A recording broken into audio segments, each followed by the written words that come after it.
Hey guys, this is Eli from MACkite, And this is Kevin from Waydoo USA. and today we're going to be talking about our personal favorite Waydoo setups.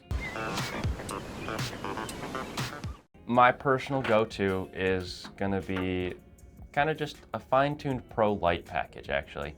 So I swapped out the mast and the front wing actually. I kept that small battery and I kept that short standard propulsion unit, but I added on the Glider 1100 and the 35-inch mast. Because personally for me, I like to take it out in the big lake that we have not too far from the shop here. And on kind of those swelly days, because I'm not as experienced of a foiler, I just need that little extra boost from the Waydoo and I'll hop out in the swells and I'll bump my speed all the way down and just kind of surf the waves with the rest of the guys. Yeah, absolutely. It's like I find that that shorter fuselage on the Lite, it does add some maneuverability, and then that gliding tail, like I said, is a pretty good package with it.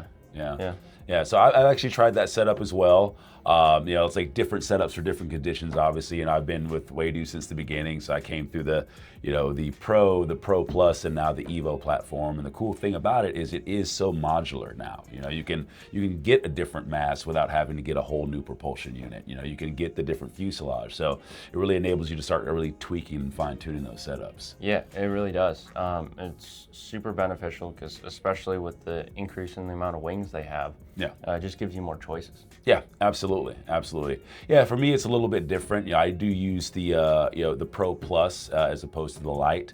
It's like the sensor on the Pro Plus is really cool. It's like, cool for learning, but also if you're trying to learn new tricks or ride switch. And also me, I have an 8-year-old daughter, I have nieces and stuff like that. And it's just nice to be able to turn that on and kind of mess around.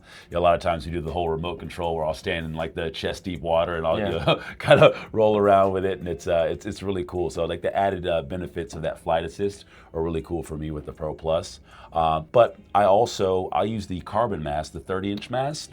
I have the Elite propulsion unit. And then I kind of swap out with wings. I do use that Glide 1100, but then I also have the Voyager.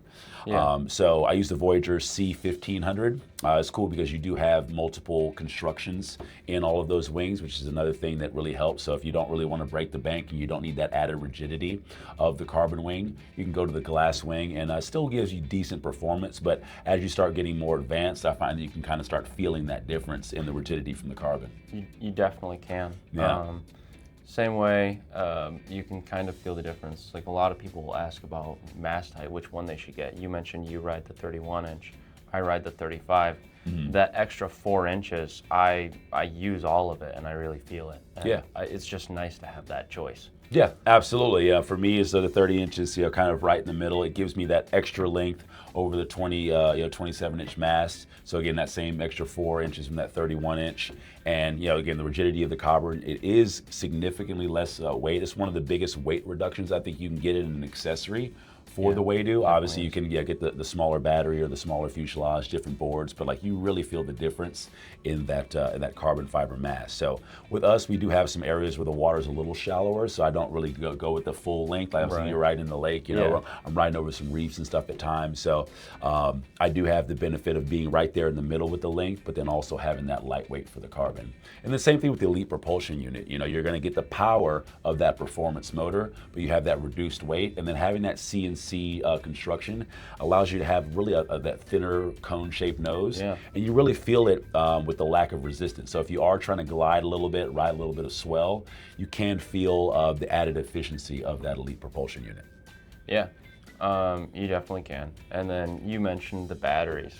Yeah, absolutely. So, obviously we have the larger battery, we have the 2300, and the smaller one, the 1800. Again, you're going to get a weight reduction on that. But again, like me, as both of us, being big guys and whatnot, it's like I do benefit from that extra battery life. And the same thing with the propulsion unit, that extra power that you can get out of it. So it also depends on the length of your session. Yeah, like that extended battery life on the 2300 is great for someone that's usually going to be riding kind of flat water, and it's all going to be manual power.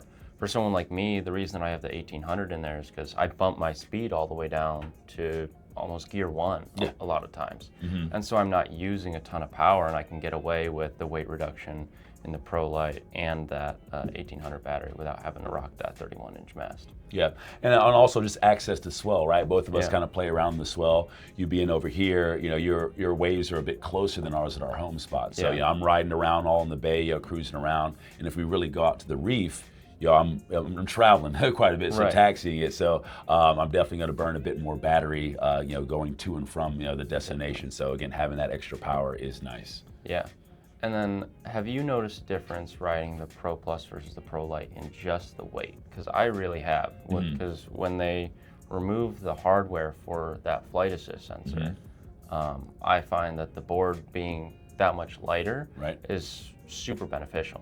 Yeah, absolutely. I definitely do notice a difference. So it's funny, right? It's like, that's one of the reasons why I go to the carbon fiber mask, go to the Leap propulsion unit, because I want the power, I want that extra, the extra accessories with the, the geofencing for the kids. Yeah. I want the flight assist, but at the same time, I jump on a light and I'm like, dude, if it was just me, and I was just cruising around and I didn't have all these little extra needs, like I do notice that weight and I do benefit from it. Also, again, the shorter fuselage length on that light propulsion unit does give you some added maneuverability. So it's like a lot of what I do is try to have the techie setup, but the lightest version of it so I can get closer to that, right? Yeah. So yeah, if you don't necessarily need the bells and whistles, you can benefit from that added maneuverability and that lightweight of that setup.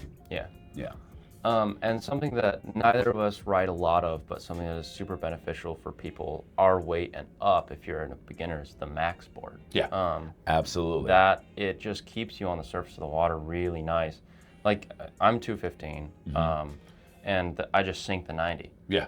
And I gotta use a bit more power just to get going. And a lot of times, if I'm not rocking my setup in swell, I'll rock that 2300. Right. Just for that extra battery life, and part of that is because I can't get to the surface of the water as fast. Yeah, well, it's funny. So it's like I'm right on the edge. So I'm like right in that like 200, 205 range. Yeah. And then I ride in salt water. You ride in fresh water. Yeah. So having that extra flotation of the salt water and also having like a little bit extra, just depending, right, on how much food I've eaten that week, right? I can definitely notice like sometimes I'm sinking it, sometimes I'm right on the top of the water with that 90 liter. So I'm right on the edge. So sometimes we do use the flyer pod as well, which is another amazing accessory to use that little supplement, get that extra float, and especially when I have friends and family or kids around. But that 130 liter board is, there's no replacement for displacement, as we say in the surfing world, right? So having that larger board is cool. But again, that's another thing, again, with the modularity. If you decide you want to get that other board, you just buy the deck, right? You're not having to buy the battery, the electronics. You can just upgrade your deck. Or again, the same thing, if you buy that 130 and you decide you want to have a solo ride, the light board, just the board itself, is really not very expensive. Not at all. Yeah. Definitely worth having it in your quiver. Yeah, absolutely. So it's cool. I mean, I have one of my buddies, the same thing. Like he has just that. He has a light board and he has a Max board. Friends and family and stuff are around, like, he lets them use that. Plenty of flotation. It doesn't matter if that one gets scratched or dinged up a little bit. And the light, is the one that he bought the board bag for. He keeps that one nice, and that's kind of, his personal board. So being able to do that and swap it out, kind of get the best of both worlds. And then, it's funny because he started to get like, oh, maybe I'll get this propulsion unit. Maybe I'll get a Mast. And now it's like, dude, you almost have another Waydoo now. It's like you buy a battery and like you pretty much have two Waydoos at this point. So yeah, before you know it, that's another thing too. Yeah, get careful. Be careful about that because you start kind of teching your stuff out, and before you know it, you're like, well, maybe. I mean, or don't. The more, the merrier. Yeah, right. Yeah, exactly. You know what? No, actually, buy as much stuff as you possibly can. Really, But no, absolutely, it's just really cool to be able to have those different versions and kind of stuff on the horizon. They're still building things from the Evo platform. Yeah. I was over at headquarters earlier this year, and I saw some really cool stuff that they're working on. So they're just continuing to kind of build out in that, and I think that's one of the good things they do. They did it with the Pro Plus. They kept improving upon the existing platform, adding things to it, and now with the Evo platform, they really just take it to the next level. Yeah, and I mean, who knows what they'll come out with next? I mean, you probably do. I do. Yeah, it's like they're working on some stuff. We'll see. As it starts getting into the next year, we'll see some new cool releases. Like new wings, couple new other things that we can't really talk about. But they have some stuff on the horizon, and it's cool to see. And it's going to be all cross compatible. You'll still be able to use the Evo platform, and should be cool. Yeah, I'm excited. Yeah, awesome. Yeah. Well, yeah, like I said, I mean, if you guys have any questions or concerns, obviously MACkiteboarding.com, Shred Services, Waydoo USA, all these different platforms, ambassadors, people like ourselves. I'm not on the phone as much as I used to be, but we got some guys that are on the team that are working to try to get you on the best setup possible. Obviously, Eli is available here at MACkiteboarding, so yeah, man. Always available. Yeah. You can reach out to me specifically at eFoils@MACkite.com, or you can call in, and most of our sales team is pretty well versed in the Waydoo world. We'll be able to get you set up. Absolutely.